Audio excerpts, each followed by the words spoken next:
Velkommen til denne podcast i DSSF's regi, og i dag skal vi høre om akillestendinopati. Mit navn er Christian Thorborg, og jeg er professor fra Amager Hvidovre Hospital inden for sportsfysioterapi, og i dag der har jeg 3 eksperter med mig, som jeg plejer, og det er Anne-Sophie Agergaard, som har lavet det faglige katalog, som handler om akillestendinopati, og så er det, og hun sidder på Bispebjerg Hospital i den idrætsmedicinske klinik, og så har vi professor Michael Kjær fra samme sted, idrætsmedicinsk klinik på Bispebjerg Hospital, og vi har også Katja Rasmussen med fra Skanderborg Idrætsklinik, som også er idrætsfysioterapeut. Så velkommen til jer. Så i dag skal vi jo snakke om det her katalog, som du har lavet, Anne-Sophie, omkring akillestendinopati. Og kan du ikke, det er ligesom delt op i 3 områder. Det første handler om diagnose, så kommer der noget om forebyggelse, og til sidst noget om behandling. Men hvis vi starter med diagnose, hvad var så ligesom hovedkonklusionerne i forhold til at kunne diagnostisere akillestendinopati? Tak, Christian. Altså man kan sige, helt overordnet, så er diagnoseområdet inden for det her et område, hvor vi ikke ved super meget. Der er ikke ret meget evidens. Der blev fundet, eller der er 10 forskellige test, men kun 2 af de diagnostiske test er valide, og det ene det er selvrapporteret smerte, og det andet det er palpationsømhed. Og for de test, der har vi generelt et lavt evidensniveau. Så man kan sige, der er ikke så meget at spille ind med på det punkt. I forhold til det, så bliver noget som ultralyd jo ofte brugt i klinikken, og er også sagt som, at det kan ligesom være med til at højne den diagnostiske værdi. Når vi kigger ind i litteraturen, så kan man sige, at der er ikke belæg for, at der er høj evidens for, at man bliver bedre til at diagnostisere, når man bruger ultralyd. Men der er alligevel nogle studier, der peger i retning af, at hvis man bruger det, så er det primært for at udelukke differentialdiagnostik. Man kan sige i forhold til ultralyden også, som også er meget anvendt, så er det ofte været argumenteret for, at hvis man bruger mere avancerede ultralydsteknikker i klinikken, så højner man den diagnostiske værdi, og det er der faktisk ikke belæg for heller, når vi kigger ind i litteraturen. Altså hvis man, kunne du sige sådan lidt mere lavpraktisk i klinikken, Anne-Sophie, hvordan vil man så ligesom stille diagnosen akillestendinopati? Jamen, når man så patienten i klinikken, så vil man jo typisk i første omgang høre, om de har smerter, når de er fysisk aktive, altså performer deres sport. Så vil man palpere deres sene i forhold til palpationstesten, som jo er helt simpel palpation ned ad senen. Og så vil det være, at man spørger ind til noget i forhold til, at der er morgenstivhed og nogle af de klassiske tegn på tendinopati. Og hvad kan man sige, det der jo kan være udfordringen, det er vel også, at vi er lidt usikre på, måske hvad den underliggende patologi helt præcis er. Så der tænker jeg også, at vi lige måske kunne få professor Michael Kjær ind over i forhold til, hvad er det vi ligesom skal kigge efter i undersøgelsen, eller lytte til hos patienten, som måske kunne indikere, at der er en eller anden tendinopatiproces i gang. Ja, man kan sige, at det er jo lidt indviklet, fordi at vi har jo flere symptomer, der kører parallelt. Nogle af dem kommer formentlig før noget andet. Og det ved vi ikke helt præcis, hvordan det er, fordi ofte ser vi jo en patient, der har haft det et stykke tid. Så er der både ømhed, og der er smerte, og der er hævelse, og der er måske også nogle forandringer i strukturen. Men de undersøgelser, der er lavet på det seneste, tyder på, at måske er noget af det første, der overhovedet opstår, det er en eller anden form for kan man sige, hævelse. Altså der er nogle flere stoffer inde i senen, som suger noget væske til sig. Og man kan godt se nogle gange, at der kan være noget væskeansamling, før man faktisk begynder at få smerter, når man bruger akillessenen. Til gengæld vil der samtidig med, at der kommer væske, så vil der komme en øget ømhed. Så palpationsømhed, og måske også lidt morgenstivhed, det er nok noget af det første i virkeligheden. Så det er væske, der kommer ind. Så sker der derefter nok nogle strukturelle forandringer, men hvad der så kommer først, det ved vi ikke. Vi ved med avanceret ultralyd, at der er der, nogle gange kan man jo se, at der er flere, der er i hvert fald en større blodgennemstrømning derinde, om det er flere kar, eller det er fordi, de er mere åbne, det ved man ikke. Men der er der helt klart noget, som er anderledes, end det plejer at være. Problemet med det med karrene, der har meget blodgennemstrømning i senen, det er, at hos nogle topidrætsfolk, som aldrig har symptomer, der kan man også se det. Så det er ikke sådan en perfekt måde at sige, at det hører med, men når man har store problemer i senen og har en akillestendinopati, så er det der også. Så ser det anderledes ud med hensyn til.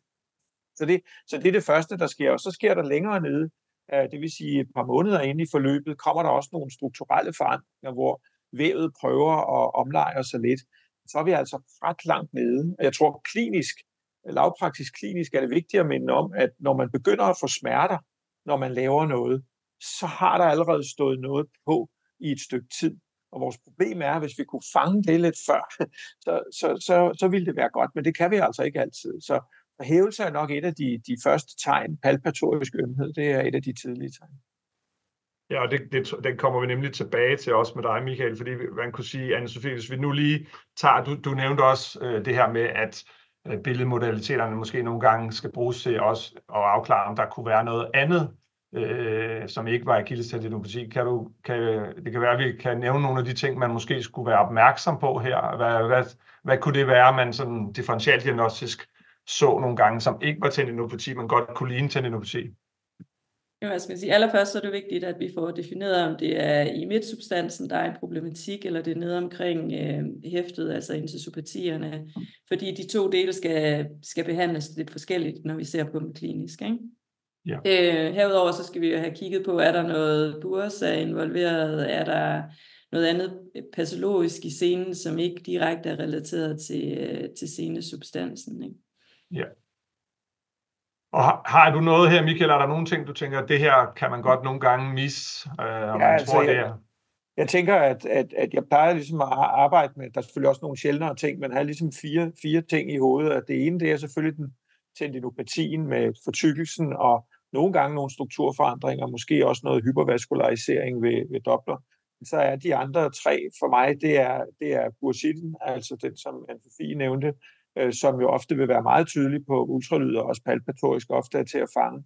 Så er det peritendinøse forandringer, altså hvor det mere er en irritationstilstand i yderkanten af senen, og i virkeligheden ofte helt uden for senen, men hvor der typisk er på en helt anden måde på ultralyd og også klinisk nogle forandringer, ikke i senen, men ude omkring senen. Og så den tredje, som er helt central, det er jo så den partielle ruptur, som man skal være i stand til at fange der, og den vil man ofte kunne fange med ultralyden.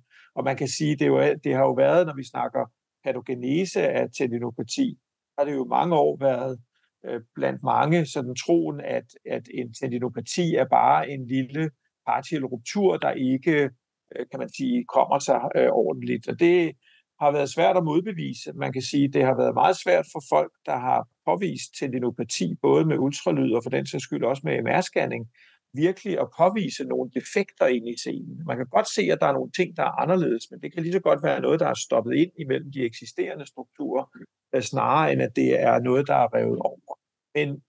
Men der kan man sige, at juryen er stadig i gang med at arbejde på det, fordi det er ikke afgjort. Altså det er svært at modargumentere, om der kommer nogle mikrotraumer. Det vil jeg ikke kunne sige, men jeg vil sige, hvis jeg skulle sige det i denne her diskussion, jeg tror ikke meget på, at der er den her med, at man får en lille partiel ruptur. For i starten af tendinopatien ofte ikke er sådan, at du kan sige, at det var det skridt, hvor det skete, eller det var det hop, hvor det skete. Det kommer gradvis.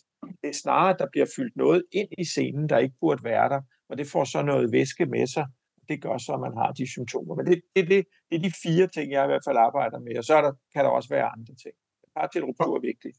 Og er der nogle ting, nu har vi jo, Michael har jo også baggrund som rheumatolog, er der nogle ting, som rent rheumatologisk, noget man skal være opmærksom på, en lidelse i det område, og det er måske mere, hvis det er præsenterer sig som en insertionstendinopati, er det? Ja, det er overvejende. Altså man kan sige, når du ser folk, der har insertionsproblemer, så kan man sige, så kan det jo både være, ja, så er det måske ikke så meget ofte et trækproblem, men også et trykproblem, og det er klart, at det kan de få, men det er ofte der, hvor vi så fanger nogle af de rheumatologiske tilstande, som kan være forbundet med mere inflammatoriske ting, spondylartropati og sådan noget, som ofte kan man se hos en idrætsmand, hvor det starter, eller kvinde, at det starter der, og så viser det sig, at de har også haft noget, måske i sarkoiliakædet, de har måske også noget nogle andre steder, så viser blodprøver, ja. Men det må man jo så prøve at have med i baghovedet i hvert fald. Ja, meget fint. Og så tænker jeg også, at vi lige skal have dig med ind over, Katja, fordi hvordan ser det ud ude i klinikken, eller også på hvad kan man sige, også på sådan konkurrenceniveau, når de præsenterer sig, altså Jeg tænker, du kan ikke genkende til noget af det, Michael siger, at det måske bare starter med noget. Starter det med hævelse, eller starter det endda før nogle gange, eller hvad er din oplevelse? Jamen, min oplevelse er egentlig, at der er sådan et skel mellem det, jeg ser på klinikken, og det, som jeg ser ude i hallen sådan helt akut. Når det er, at man har med idrætsudøvere at gøre på holdplan, så har man muligheden i hvert fald for at se det noget tidligere, fordi man har den løbende dialog. Så der synes jeg egentlig ofte, at de kommer og fortæller om ømheden, inden at der egentlig sådan palpatorisk er sådan synlig hævelse. Hvor at det, som jeg så ser på klinikken, der typisk så tænker jeg, at folk måske har gået med det lidt længere, fordi de har lige prøvet at vente og set, om det nu også lige gik over af sig selv. Og så dem, jeg ser på klinikken, der er der i højere grad, det oplever jeg i hvert fald i højere grad, at jeg kan både sådan palpatorisk finde ømheden, men også den der sådan hævelse, der er omkring sådan selve akillessenen. Så jeg synes, der er sådan lidt to forskellige grene af det, om man står på gulvet og har dem til dagligt, eller dem, der ligesom sådan skal henvende sig til klinikken, fordi de typisk kommer lidt senere i forløbet. Ja, er vi helt tilbage, Michael, til den gamle model? Nu kan jeg ikke lige huske, hvad det var, den forfatter hed, men hvor vi snakker om det her med, at i starten er det bare en lille smule ømhed eller stivhed, og som når man så varmer op, så går det væk, og så er du i en fase 1, og så er der ligesom de andre faser, hvor det ikke sådan lige, du skal varme det lidt længere op, før det forsvinder, og så hænger det ved i længere tid bagefter, jo værre er det. Altså i virkeligheden er det vel en meget god klinisk model stadigvæk. Men den er strålende. Altså det er jeg er helt enig med dig, og jeg nikker også genkendende til det, Katja siger der med, at den her ømhed, eller nu kaldte vi det morgenstivhed, men den her, hvor de kan godt mærke, at der er et eller andet dernede, men det er ikke noget, der gør massivt ondt. Og så typisk, når man kommer i gang, så sker der jo også det, at afhængig af selvfølgelig, hvilken form for idræt man laver, men det er klart, at når man så begynder at bruge det, så er det meget sandsynligt, at en del af den væske, som er klemt derinde, ligesom hvis man tog et stykke tov og trak i det, at det bliver presset på en eller anden måde ud. Vi ved ikke, hvordan. Så kan det være, at så går det meget godt der, og når du så er ved at være færdig, så kommer det ind igen, og så får du det bagefter. Og når det så bliver værre, så får du den der triade, hvor du kan få det lidt væk, og så kommer det hen mod slutningen igen, og til sidst er det der hele tiden. Så det passer sådan set meget godt med det, vi tror. Det, vi ikke ved i dag, det er præcis, hvornår kommer der noget vand ind, hvor er det henne, hvordan kan vi få det ud af det. Man kunne jo tro, kunne man bare presse det ud, men det kommer jo tilbage igen, hvis der er nogle stoffer derinde, der hiver i vandet.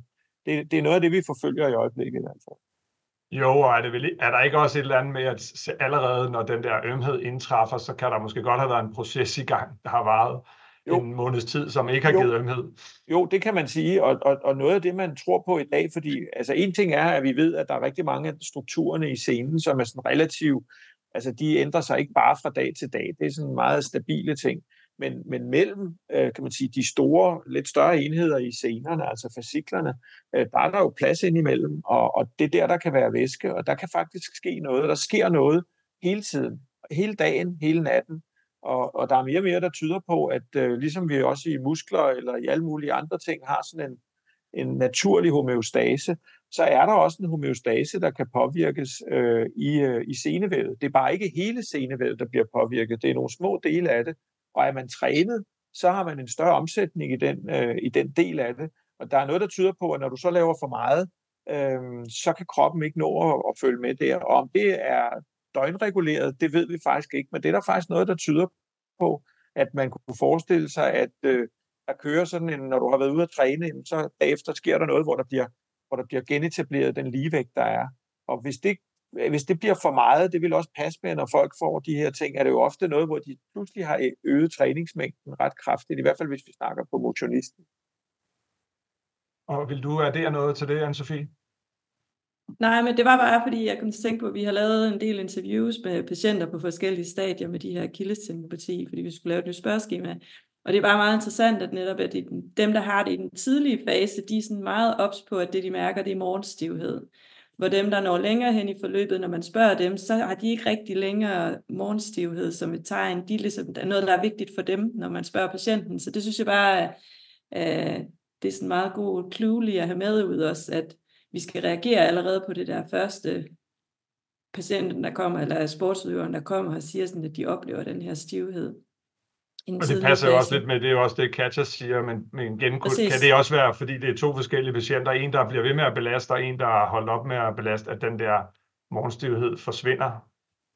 Det kunne det sagtens være, tænker jeg. Men du har jo ret i, at det gør jo også, at det er nogle andre, altså symptomerne kan være forskellige, kan man sige. Det var det, der var lidt min pointe, at vi skal Ja. nok være lidt ops på, hvornår i forløbet vi ser dem. At det kan godt være, der står i lærebøgerne her, at morgenstivhed er et klassisk tegn på tendinopati, men når vi ser dem, der har haft det i lang tid eller er mere kroniske, så er det ikke nødvendigvis, de præsenterer med de der klassiske tegn. Så hvordan adresserer vi det ude i praksis, Katja? Hvornår har man tendinopati? Hvad kan man sige? Eller hvornår har atleterne tendinopati derude, og hvornår begynder du at italesætte det? Altså man kan sige igen det der med, det er to verdener, men sådan lidt to ting af samme side, fordi ude i sportens verden, der er det ikke nødvendigvis, at jeg adresserer, at det er en tendinopati, når de fremstiller morgenstivheden og den her triade med, at de skal have, at de bliver nødt til at varme lidt op, for at de ligesom bliver helt smertefrie. Men det er jo det, der ligger sådan i baghovedet på mig. Hvorimod, hvis det er, at de kommer på klinikken, så er det typisk, som det er, der også bliver sagt det her med, at så har de bare haft det over en længere tid, så der er en større del af deres hverdag, der måske bliver påvirket ved det, fordi at de har flere smerter, end når jeg ser dem på håndboldbanen, fordi jeg har dem i det helt tidlige stadie.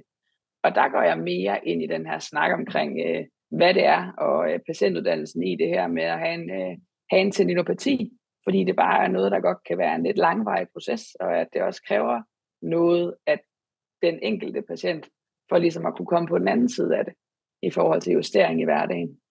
Og hvad er den største sådan, forskel på at have en patient i klinikken, som måske allerede har ændret sit aktivitetsniveau, eller kommer, fordi de ikke kan opretholde det aktivitetsniveau, de gerne vil, og så på de idrætsudøvere, der er på banen, og som på en eller anden måde har noget, der giver ømhed, men som overhovedet ikke forhindrer dem i at lave det, de gerne vil. Altså, hvordan ændrer din rolle så der?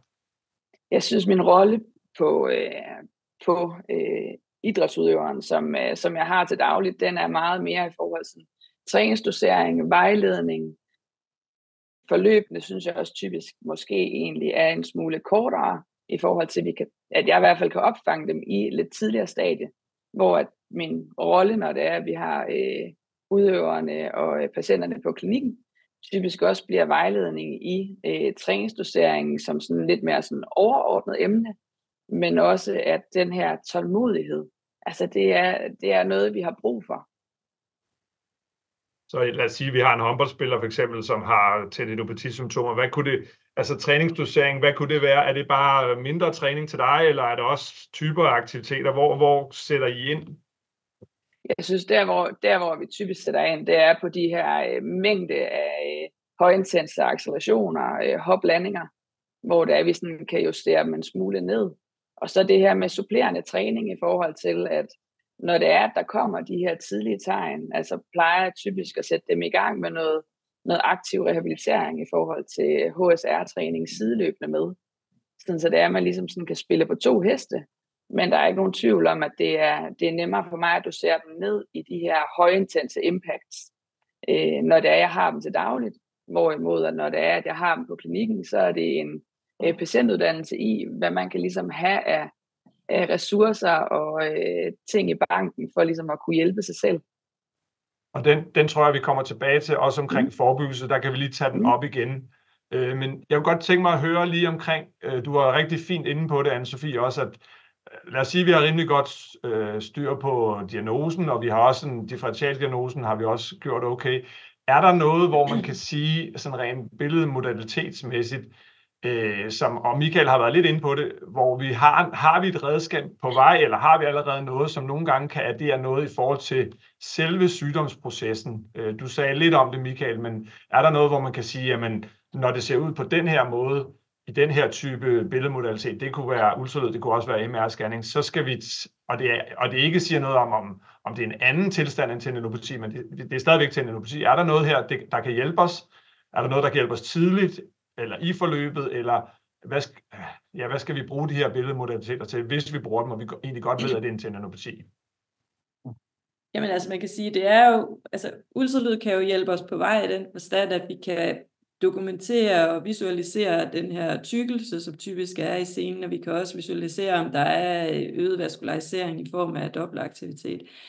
man kan sige, det som Michael også var inde på, det er jo bare, at vi ser også nogle gange dobbeltaktivitet som et respons til træning, uden at det nødvendigvis er patologisk. Og det er selvfølgelig det, der udfordrer billedet. Men hvis de kliniske symptomer er der, og vi samtidig med kan verificere de her ultralydskarakteristika med tykkelse og Doppler, så er der jo en tendinopati. Udfordringen er bare, at de kan godt få det bedre, men vi ser ikke nødvendigvis det samme hurtige respons i de her ultralydsfund, som kan være længerevarende, ikke? En anden ting er jo, og det har vi ikke med i det faglige katalog, men nogle af vores kollegaer havde på instituttet har jo kigget på nogle andre mere sensitive MR-metoder, hvor de har kunne vise et øget vandindhold i senen ret tidligt i tendinopatistadierne, og i den forbindelse også vist, at det er mere udbredt i scenen end lige sådan helt lokalt, at det faktisk er en større del af scenen, der er involveret med forandringer. Og jeg tror inden, fordi jeg er sikker på, at Michael også har noget til det her, men er der noget, har det nogen implikation for, når jeg behandler patienten, når jeg så ser det her? Jeg ved godt, at det er tendinopati, og nu kommer scanningen, så er der en scanning i forløbet på et tidspunkt, der gør, at jeg skal gøre noget anderledes, eller er det bare en verificering af det, jeg allerede vidste? Jeg kan ikke lige med på, hvad du fisker efter. Ja. Jeg tror, hvis jeg skal, jeg tror, at diagnostikken kan fint klares uden de billedmæssige ting. Som Anne-Sophie siger, så bliver det jo konfirmatorisk selvfølgelig, når man så finder noget.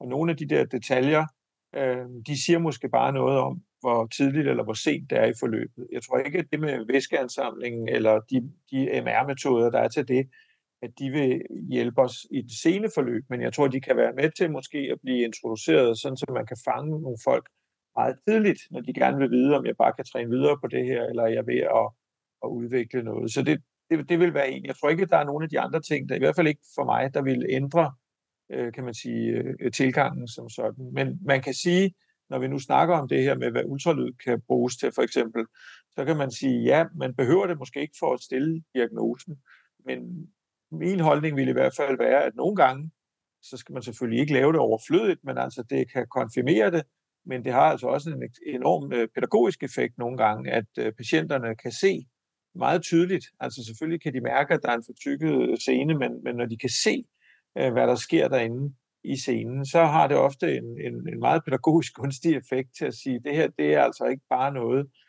som har været en hård træning, der er altså noget, der sker noget derinde, som ikke er helt normalt.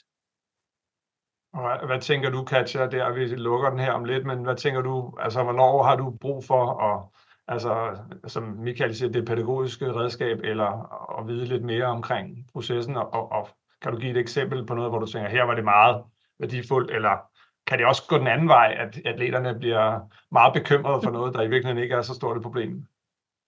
Ja, for jeg synes egentlig, at typisk så ultralydsscanner jeg også som en start. Altså sådan, man har ligesom sådan anamnesen, undersøgelsen, og så plejer jeg at supplere op med en ultralydsscanning, fordi det her billede for patienten, det synes jeg bare giver sindssygt meget, og vi har ligesom et fælles sådan, udgangspunkt i, hvad det er, vi snakker om.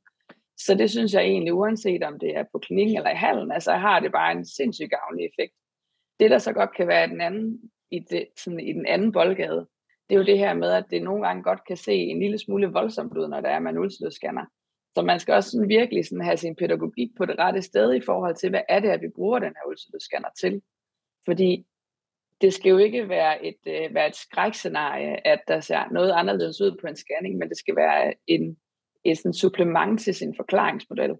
Og som det synes jeg bare, det fungerer virkelig, virkelig godt i forhold til compliance på, at det her, det er noget af årsagen til, at vi gerne vil have dig til at gøre noget anderledes, end hvad du gør lige nu.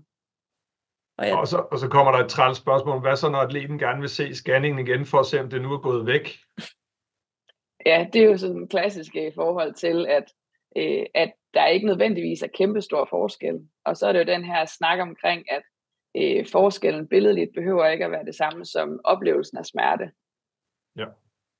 Og jeg tænker, vi har også en anden klinisk udfordring i ultralyd nogle gange, eller man kan sige, den kan måske guide os i forhold til behandlingsinterventionen, i forhold til, at hvis vi nu har en atlet, hvor vi klinisk alle tegn peger på akillestendinopati, vi sætter scanneren på, og så ser vævet ikke super fortykket og ingen øget vaskularisering, så skal vi jo overveje, om vi stadig vil ud og lave langsom styrketræning på det, fordi det vi gerne vil sætte i gang der er jo nogle vævsforandringsprocesser, og hvis vævet som udgangspunkt ikke er forandret, så er det måske en anden strategi, vi skal ud og bruge.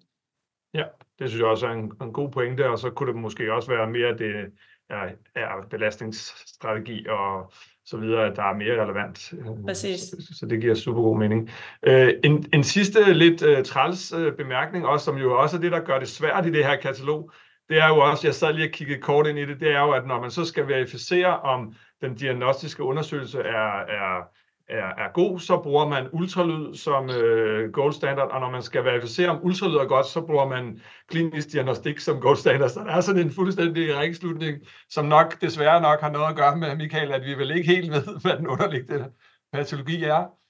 Jeg er fuldstændig enig, og det er også derfor, man skal være meget varsom, ikke? Og man kan sige, altså specielt ultralyd og fund der, de kan på gruppeniveau udsige, at der er en større del af dem, som har nogle fund, som vil udvikle nogle kliniske symptomer, men det er jo langt fra alle.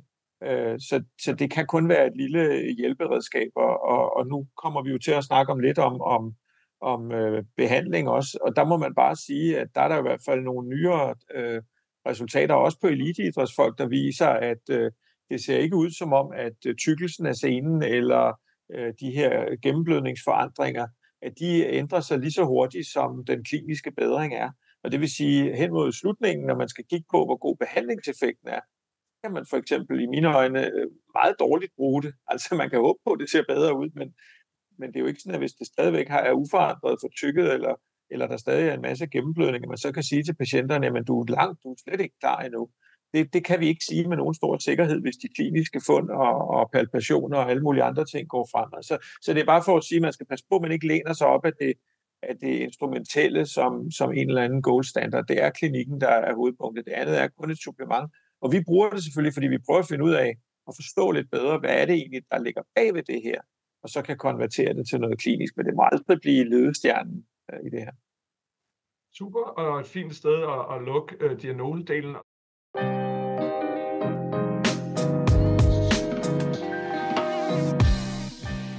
Og så går vi lidt over til forebyggelsesdelen, og igen, det er også dækket af kataloget, så du får lige lov at starte igen, Anne-Sophie. Så det helt korte spørgsmål, det er vel, om vi kan forebygge Achilles tendinopati? Ja, det vil jeg ønske, vi kunne. Det ville være nemmere end behandle på det, ikke? Jo. Men man kan sige helt overordnet, som du også nævnte, Christian, så at der er jo meget begrænset viden på det her område i forhold til forebyggelse af tendinopati.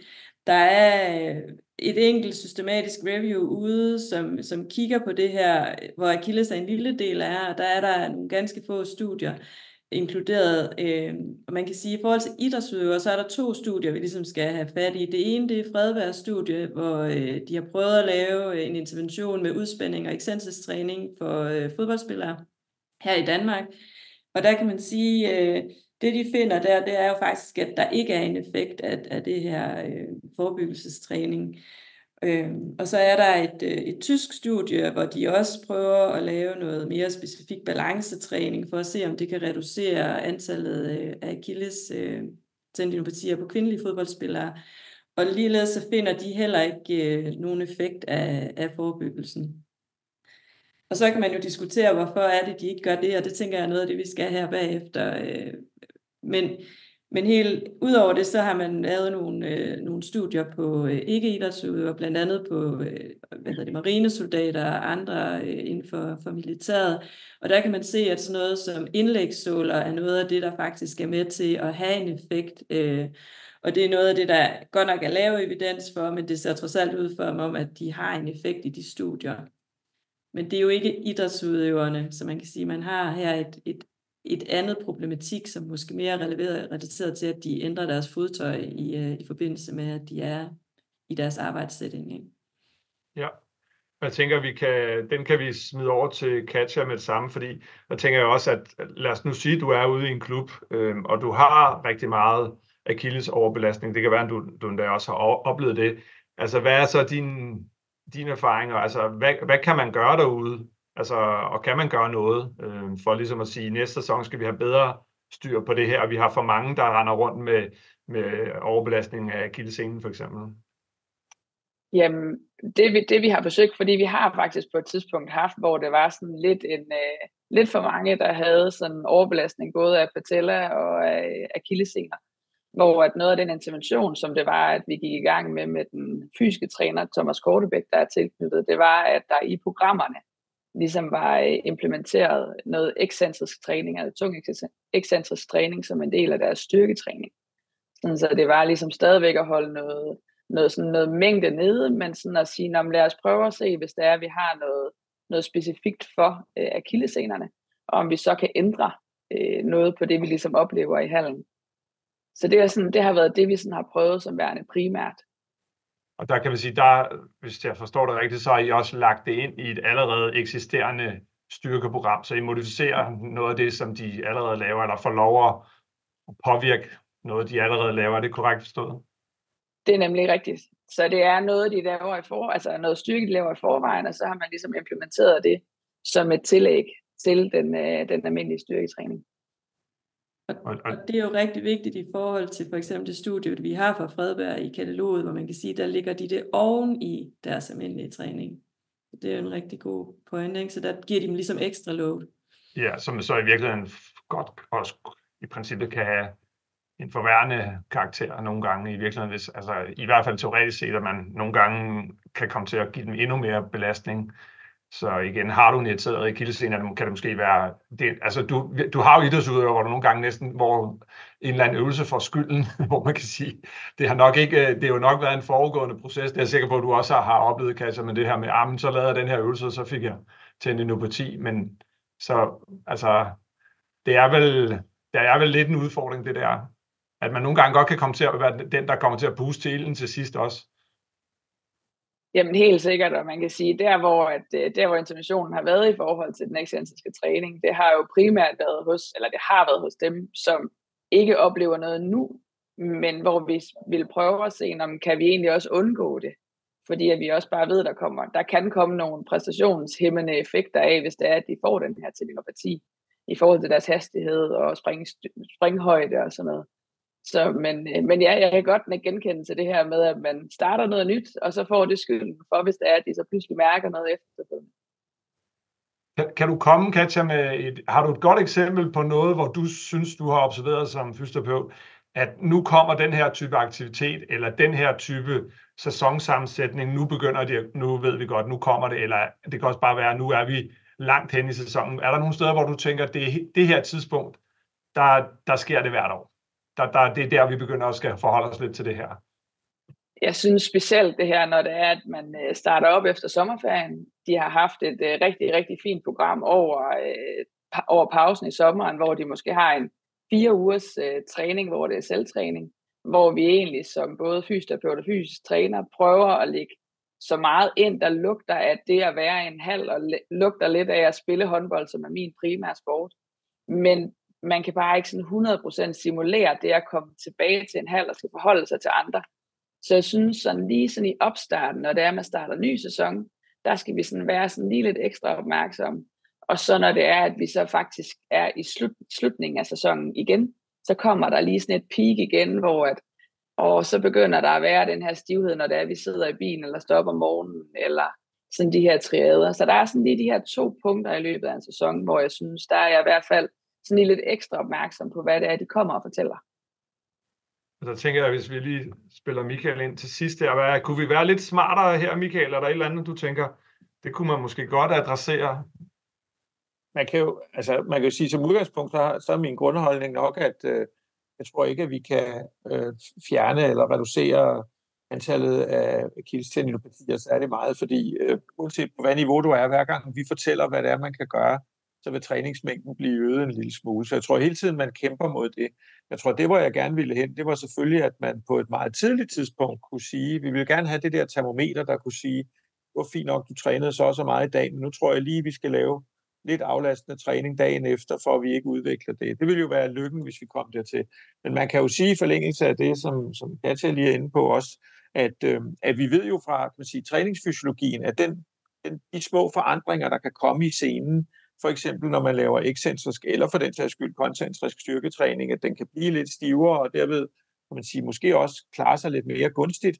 De tilpasninger kommer, når man laver den slags øvelser, hvorimod eksplosive ting, altså det er der jo flere, der har lavet, hvor de så har sammenlignet almindelig træning med nogle mere plyometriske ting, altså hvor de laver nogle hop og landinger og afsæt, at det bliver mere en test af, om systemet kan holde til det. Og det er ikke nødvendigvis, at det bliver revet over, men altså, at det er meget hårdt ved systemet. Og det vil sige, at vi bliver nødt til at lægge nogle af de ting ind, for at kunne tilpasse scenen til de høje belastninger, og så de kan tåle de der ting. Men vi kan jo ikke tage bort for de overgange, som Katja nævner, ikke? De kommer tilbage, pludselig er der fuld knald på inde i hallen, og det tror jeg er de svære overgange. Så hvis vi overhovedet skal gøre noget, så skal det være, at der, hvor vi kan lave nogle lidt blødere overgange, hvis det er muligt, altså at man ikke efter og det tror jeg ikke, der er mange, der gør, men altså at man efter en 4 ugers selvtræning, sommerpause, laver sådan en 2-3 dages virkelig hårde træningslejre, hvor der virkelig bliver trænet igennem. Så er man da helt sikker på, at man risikerer i hvert fald at få noget der. Og hvorfor det så kommer hen mod slutningen af sæsonen, det kan jo også godt være et træthedstegn, ikke? At der er i virkeligheden en eller anden indre kontrol af, hvor meget kan vi holde til. Og ligesom nogen fortæller om, hvordan de med akutte skader kan huske, at de var ikke fit for fight den dag, eller de var ikke klar. De havde ikke fuld motorisk kontrol. Så kan vi også sagtens forestille os her, at 60 minutters træning hen mod slutningen af sæsonen, selvom man er i super god form, kan være noget andet end start lidt tidligere i sæsonen. Men vi ved det ikke.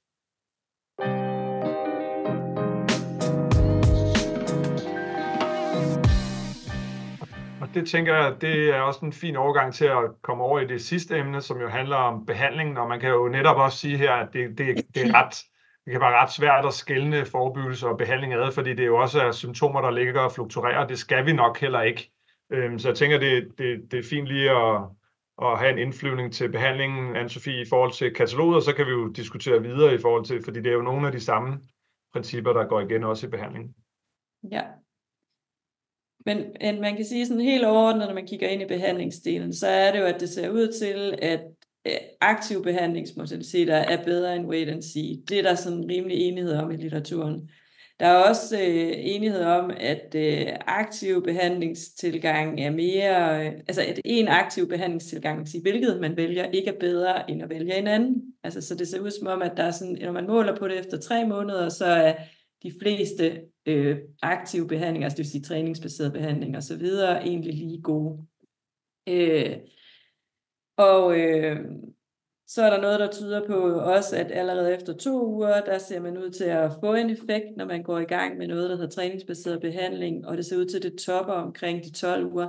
Det kan også være, fordi at hovedparten af studierne kun måler til 12 uger, men i hvert fald ser det ud, som om det stagnerer deromkring. I forhold til at kigge på forskellige træningsmodaliteter, så er der ikke, og der er i hvert fald meget lavt evidensniveau for, at det skulle være bedre at isolere den ekscentriske komponent i forhold til at træne med andre contraction modes, altså det vil sige isometrisk, koncentrisk osv. Noget, som er lidt tankevækkende, synes jeg, når vi kigger ned over det faglige katalog, det er, at der er kommet 19 systematiske review- og metaanalyser ud siden det sidste faglige katalog.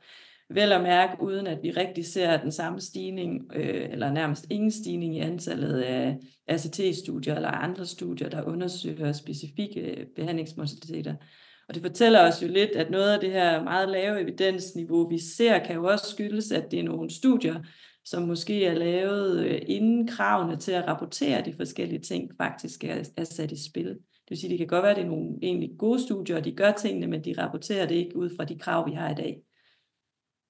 Og så endelig, så kan man jo sige, der bliver nævnt en række andre behandlingsmodaliteter, som bliver anvendt i den fysioterapeutiske praksis. Helt overordnet, så er det jo, at der er generelt lav evidens for dem. Der er nogle få studier, hvor man kigger på shockwave, som så viser positiv effekt, men de skal igen også tages i lyset af, hvordan studierne er lavet og designet, og hvad de bliver sammenlignet med. Og jeg tænker, hvis vi starter med dig, Michael, altså hvad kan man sige, hvad er ligesom, det er jo træningsbehandling meget, det her aktiv behandling, og vi har meget svært ved at vise, at en træningsform, som Anne-Sophie siger, er bedre end en anden træningsform, men hvis vi overhovedet skulle sige noget om, hvad er det, træning kan, på sceneniveau i hvert fald, som de mere passive tilgange ikke kan. Der er ingen tvivl om, at træning gør, at den del af scenen, som er modellerbar, måske 5-10% af scenen, selv hos voksne mennesker, den kan man stimulere, og der kan man øge omsætningen og også i et vist omfang gøre det stivere, gøre det lidt stærkere, og det er det, træning gør. Det kan man sige, der får man ikke den samme effekt, som vi talte om før med at lave nogle hastige hop efter hinanden, eller lave de her meget eksplosive ting. Det kan man ikke få ved nogle passive behandlingsformer. Vi ved faktisk også, at hvis man som alternativ til at være meget aktiv, går den modsatte vej og bliver fuldstændig inaktiv og lægger sig i sengen i 14 dage, så ved vi, at nogle af de processer, der holder det hele i gang, homeostasen i gang, at de går faktisk helt i stå. Det vil sige, så kan det godt være, at man har færre smerter, men så starter man altså på et betydeligt lavere niveau, når man skal til at gå i gang igen. Så det, man kan lave i en kontrolleret hastighed, kan man sige, hvor det ikke er alt for eksplosivt, det ser ud til at have en god effekt, i og med, at det kan påvirke noget inde i scenen. Og så synes jeg, det er værd at tilføje, at blandt andet også baseret på et studie, som jeg også var med til at lave, at det ser også ud som om den varighed, man har haft symptomer med, at det har en betydning. Sådan, så folk, der har haft det i relativt kort tid, de ser ud til at komme sig lidt hurtigere end folk, der havde haft det i længere tid. Og det betyder altså, nu taler vi stadigvæk om aflastning fra eksplosive ting, løb, hop, og så samtidig introduktion af noget styrketræning. Og det fortæller os altså, at ligesom vi talte om i starten, det med diagnosen, at det er lidt forskellige ting, der sker. Det er en proces, der sker fra, at man første gang får måske lidt ømhed og lidt morgenstivhed, og så kommer længere hen i forløbet. Det betyder jo også, at man kan sige til folk, det er jo ikke fordi, de behøver at være bange for at træne på en scene, hvor det er ømt eller det gør lidt ondt, men man kan sige til dem, du skal vide, at for hver dag, du træner her, så kan du godt afsætte 2-3 dage mere i den anden ende, før du kommer tilbage til normaltilstand. Men det kan jo være vigtigt at vide, hvis man har noget, for eksempel midt i en sæson, eller man tænker, jeg vil godt lige have det her med, at det kan være prisen. Men træning har en gunstig effekt på scenens, kan man sige, helbred. Og man kan måske sige, en af udfordringerne, hvad kan man sige, når man laver de her randomiserede forsøg, er vel også, at især på atleter, at man kan sige, så beskriver man 2 typer interventioner og forsøger ligesom at kontrollere for en masse faktorer, men tit er hele den der tilbage til sportfase sådan lidt mere, hvad kan man sige, dårligt beskrevet, eller måske har den ikke været lavet, eller, og hvordan tænker du, Katja, altså når du hører, jamen den ene intervention er ikke lige så god som den anden intervention, hvad kan du bruge det til som kliniker? Er der noget, hvor du tænker, jamen det er fint nok, så kan jeg gøre alligevel, hvad jeg vil, eller er der nogle andre ting? Er der noget, du mangler, noget information, du synes, som du skal tilføre, eller så, hvor der ikke er nok dokumentation? Jamen, jeg synes jo super meget det her med altså, den kroniske og akutte arbejdsbelastning, at der ligger ligesom sådan en proportionel der i forhold til, at det hjælper ikke, at man bare går hjem og lægger sig på sofaen, eller at vi tager idrætsudøveren helt ud af deres sport, fordi der ved vi efterfølgende, at der kommer vi til at have et efterslæb. Men det her med, at når det er jeg for at vide, at en aktiv tilgang er bedre end at lade være, eller hvad man siger, men at hvad det er for en aktiv tilgang, at der er ligesom sådan en bred vifte, at så når det er, at det er noget, vi sådan skal få udøverne til at udføre, altså der er ikke nogen tvivl om, at når det er, at jeg ikke kun skal gå én vej, altså betyder det også, at jeg kan måske sætte udøveren i gang med noget, som det er, at der er en højere compliance omkring, noget de rent faktisk vil få gjort. Så er det, at de har det bedre med, om det er noget, jeg skal lave hver dag, er en excentric-træning. Det har mere, det hjælper mig bedre, for jeg har en fornemmelse af, at jeg gør noget ved det hver dag. Så ved jeg, så vil det være en mulighed. Men hvis der er nogen, der ikke kan overskue andet end at skulle lave noget isometrisk træning, eller at det er 3 gange om ugen med HSR, så er det den tilgang, jeg kan vælge. Så det gør ligesom, at jeg får en bredere palette at kunne vælge ud fra, hvor at jeg så kan være sikker på, når jeg finder i hvert fald noget, som udøveren vil få lavet, frem for at de siger, ja, jeg hører godt, hvad du siger, men det har jeg ikke tid til. Og så tænker jeg for lige, altså som oven i det, kan man sige, så kan man vel også diskutere, hvor meget andet må de lave, altså, og hvad kan man sige, Altså, der er jo nogle studier, og det synes jeg også egentlig, uden at jeg tror, vi kan lave et systematisk review på det, men der er i hvert fald nogle studier, hvor man tænker, at de crasher, fordi de lader idrætsudøveren blive ved med at spille volleyball eller fodbold, og det har vi også set nogle eksempler på, vi ved også, der er de her eksempler på studier, hvor man siger, jamen du må gerne have inden for 0-5 på en VAS, det er okay for din aktivitet, men hvad er det ligesom, hvad må man gerne lave, når man har tendinopati for eksempel? Er der noget, hvor du tænker, det her kan vi sagtens holde i gang i? Og hvad må man ikke lave? Er der nogle ting, hvor du tænker, det her vil jeg helst ikke have for meget af, og det her kan vi sagtens lave en del af? Jamen, jeg tænker, at det åbenlyse er jo selvfølgelig al aktivitet, som ikke smertepåvirker, når man er i gang eller efterfølgende. At der plejer egentlig at sige, at der er fri leg, fordi jeg gerne vil have, at folk egentlig holder sig i gang så vidt som muligt.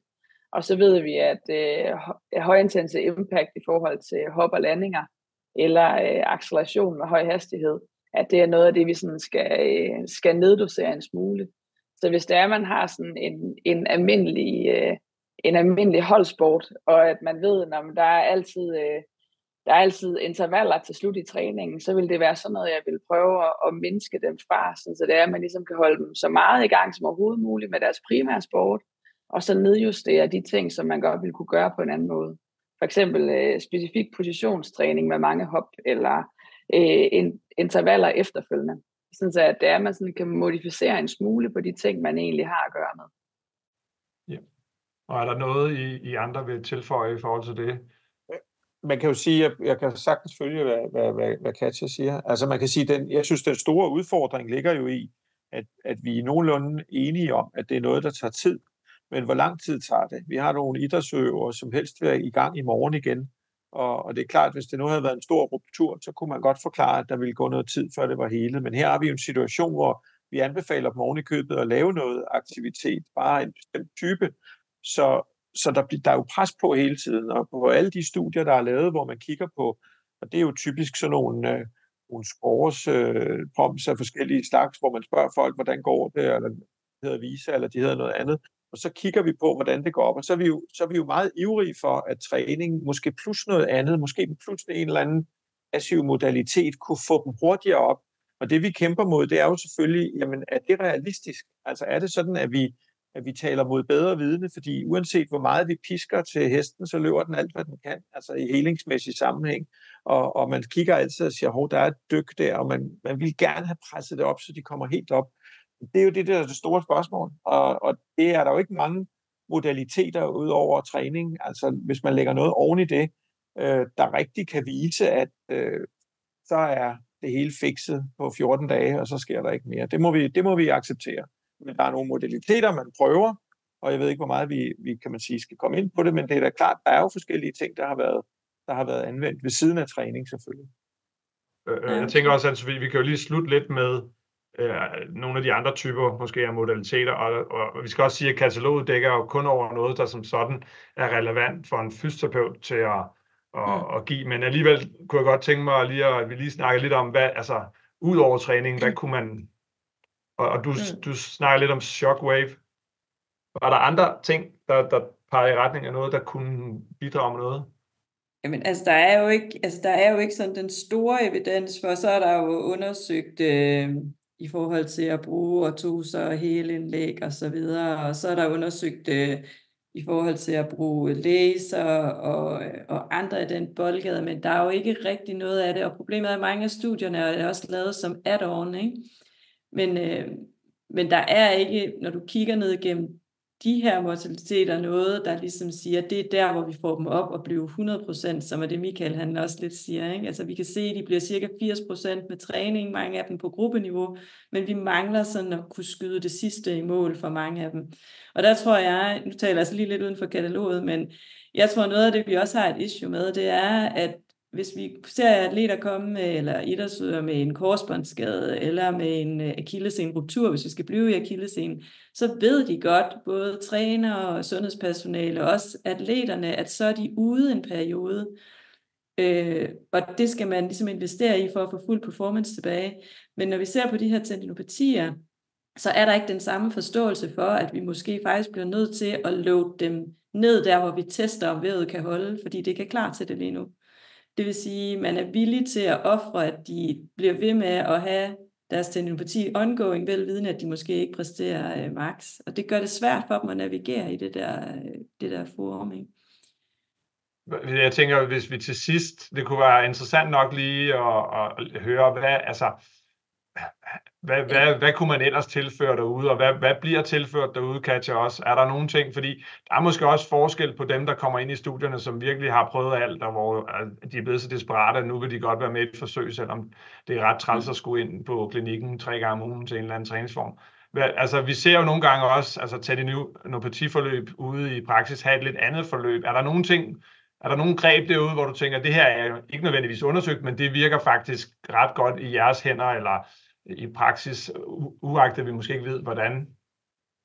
Jamen, jeg synes, en tendinopati hos mig bliver aldrig kun behandlet med træning. Der er ligesom noget supplerende med, og jeg synes, noget af det, som der fungerer rigtig godt, udover at man selvfølgelig har den her patientuddannelse, at man snakker omkring, hvad er forløbet i det her, både hos håndboldspilleren i hallen, som vi sådan holder kørende lidt længere, som der også bliver sagt, og så den, som kommer på klinikken.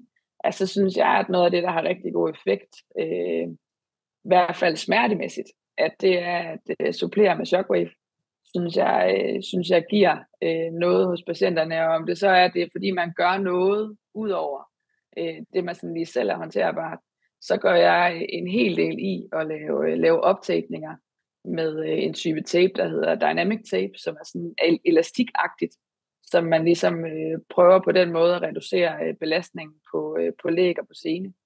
Og så også manuel behandling, specielt ude i klubben, fordi det er noget af det, man sådan kan ty til, både i forhold sådan til at hjælpe på vaskulariseringen i muskulaturen, inden de går på banen, og så også bare sådan at have hænder på. Nogle gange også bare i sig selv kan give en smertelindrende effekt. Men hvis vi lige skal sparke kataloget ind der, så kan man sige, det er jo lidt interessant, at sådan noget som shockwave, når det bliver sammenlignet med placebo for eksempel, så er der ikke nogen effekt der. Så på den måde kan man sige, det kan godt være, at vi skal supplere med noget, men vi skal måske i hvert fald overveje, at det er nogle behandlingsmodaliteter, hvor vi er sikre på, at vi ikke laver noget ballade. Ja. Altså, så man kan sige, hvis de har god effekt af tape eller nogle andre ting, så skal man jo bare skyde løs med det. Det er der ikke noget, der siger her, at det i hvert fald skulle give en værre effekt, men man skal bare være bevidst om som behandler, at der i hvert fald er høj evidens for i nogle af studierne, at der er noget af de der add-ons, som ikke er bedre end placebo. Skal vi være bekymret for shockwave, Michael? Er der noget i det, hvor man kan tænke, det skal man være lidt påpasselig på? Nej, man kan vel firkantet sige, at der er ikke noget som træning, den vi har talt om, kontrolleret træning, som stimulerer de celler, der er inde i senen. Det får man ikke pisket hurtigere ved at gøre alt muligt andet. De supplerende ting, synes jeg, vi taler om her, der er ligesom 2 grupperinger. Den ene er noget, der vil kunne aflaste den belastning, der er på, om det nu er indlæg, eller om det er tapinger, eller et eller andet, hvor man kan gøre noget. Og så den anden, hvor shockwave hører til, det er der, hvor man kan sige, der gør man noget andet også. Altså det kan være nogle strukturer, man ønsker bevidst at ødelægge, fordi man så kan bedre genoptræne det. Det kan være noget, der kan have en effekt på noget smerte, det kan være inflammation, det kan være noget andet. Men det tror jeg, man skal holde lidt ude fra hinanden. Så det er jo fuldstændig, som Katja siger, det erstatter jo overhovedet ikke. Shockwave, kan man sige, det er jo bevist, hvis der er overhovedet nogle degenerative forandringer, som har touchet noget forkalkning derinde. Det er det rigtige at vise at have en massiv, kan man sige, effekt. Og det er jo svært at sige nogle gange, når man kigger på det. Er der noget? Kan man forestille sig, at man lige kan røre lidt op i det, der er derinde, så at sige. Så det vil jeg ikke være så bange for, kan man sige. Og det, altså, shockwave er jo også lidt, kan man sige, vi har også laserbehandling, vi har nogle af de andre modaliteter, som kunne måske gøre et eller andet, men vi ved det strengt taget ikke, om det er også. I shockwave-tilfældet, som man siger, så er der ikke rigtig den store dokumentation. Men jeg vil da også have det med i mit arsenal af ting. Man kan sige, det er jo også sparsomt, hvad kirurgi rigtig har vist, men jeg tror da stadigvæk på, at kirurgi har en rolle, uden at jeg selv er kirurg. Det er bare aldrig rigtig sammenlignet på den måske rigtige måde. Ja, og jeg tænker, vi slutter det af her med det, og der I kan lige komme på banen igen, men netop hvis vi ligesom parkerer den over i den mere smertelindrende tilgang, også shockwaves, og det kunne også være bløddelsbehandling, manuel behandling, der kunne være mange ting, ultralyd, laser, whatever. Hvad så? Altså, jeg tænker, vi skal lige nå at runde steroiden, fordi det er jo også en smertelindrende effekt, man som sådan ønsker symptomlindring. Og jeg tænker i hvert fald, det er relevant for fysioterapeuter at prøve at overveje at forstå, hvad er det relevant, og hvornår er det relevant?